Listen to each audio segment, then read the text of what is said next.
जुनैद का एक जोरदार तालियों से इस्तेकबाल प्लीज। मेरे ईगो वगैरह अगर कम हो सकता है तो कम कर दे भैया। देखिए आमतौर से बॉलीवुड के जो अदाकार हैं उन लोगों की सेम आवाज़ों को नकल किया जाता है, मिमिक्री जिसे कहते हैं भाई। तो इसी तरीके से मैं कोशिश करता हूँ कि हमारे शहर के जो मोतबर शख्सियात हैं उन लोगों की आवाज़ों को कैसे कॉपी किया जा सकता है। तो सबसे पहले जो बहुत ज़्यादा मकबूलियत हासिल करता है रिजवान बैटरी वाला हमारा साहब, मेरे शहर के गयो आवाम सामियाने में तशरीफ फरमा, मेरे गयो माँ बहनें। अबे भैया बहनें तो सिर्फ दो ही है। तो मेरे गयो भाई, आप लोगों के सामने आपका ये खादिम आ गया है और आप लोगों के सामने कुछ मेरी आवाज़ें पेश करने की कोशिश कर रहा हूँ। इसी तरीके से हमारे शहर के जो बहुत ही मोतबर एमएलए साहब हैं, मुफ्ती साहब, उनका अंदाज कुछ इस तरीके से होता है। माजी में इस तरीके से जब हम लोग यहाँ से गुजरते थे तो ऐसे हालात पैदा कर दिए जाते थे, लेकिन इस वक्त मैं चाहता हूँ कि ऐसे लाइव ऑर्केस्ट्रा नहीं होता है। और हमारे जो साहिबान हैं जो मेहनत कर रहे हैं, मैं तमाम लोगों को मेरी जानिब से और तमाम ही लोगों की जानिब से इस्तेकबाल करता हूं और मुबारकबाद देता हूं। अरे भाई ऐसे मत बोलो।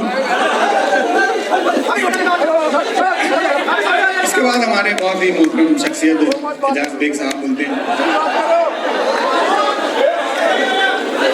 मैं तो चाहता था कि यहाँ पे नहीं आऊँ, लेकिन जो बहुत मजबूरी में जो मेरे जो तो जुबैर भाई ने बोले ले और जुबैर सर ने बोले ले और उनकी टीम ने बोले ले कि भैया तू वहाँ पे जा।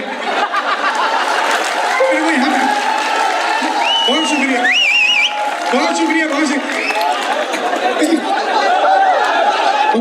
मेरे भाई।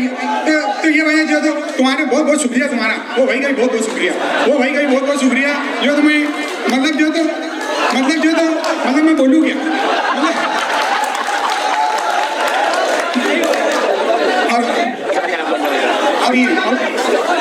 और हमारे बहुत ही मोहतरम शेख रशीद साहब जिनका इंतकाल हो चुका है, अल्लाह उनकी मग़फ़िरत करे।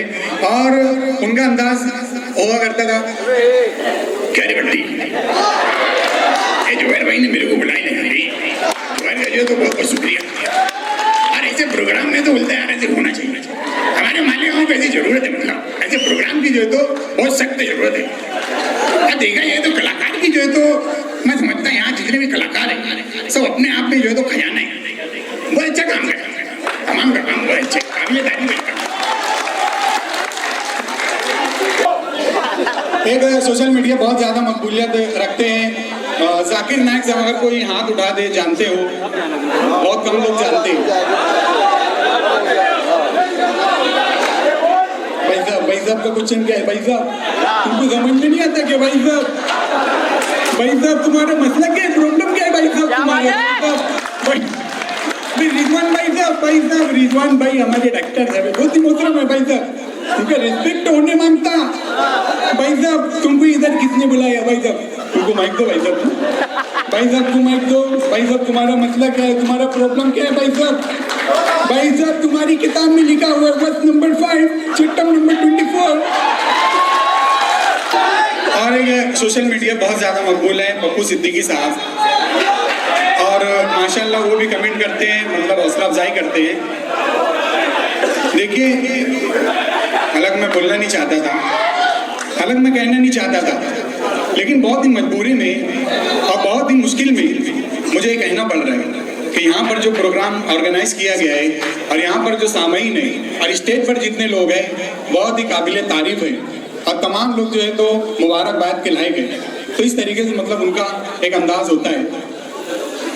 और ले देकर इतने ही बच्चे हैं इतने अली तमाम उपस्थित तमाम लोकांना मी आता हृदयापासून नमन करतोय आणि या ठिकाणी उपस्थित माझे मित्र, त्यांचे नाम जुबैर, मेरी मराठी बहुत अच्छी नहीं है but I am trying to, मैं कोशिश कर रहा हूँ। और मेरी बात तो गौर से सुन ले, मतलब जो मैं बोलना चाहता हूँ वो तो मुझे कंप्लीट कर लेने दे, बीच बीच में अगर बोलेगा तो कैसे समझ में आएगा। हर तरफ से लोग बोलते ही चले जा रहे हैं, तो ऐसे हालात पैदा कर दिए गए कि हम लोग क्या करें। कुछ समझ में नहीं आता है कि आखिर इंसान यहाँ पर खड़ा हुआ है तो वो बोले क्या और करे क्या। थैंक यू, बहुत बहुत शुक्रिया तमाम लोगों का।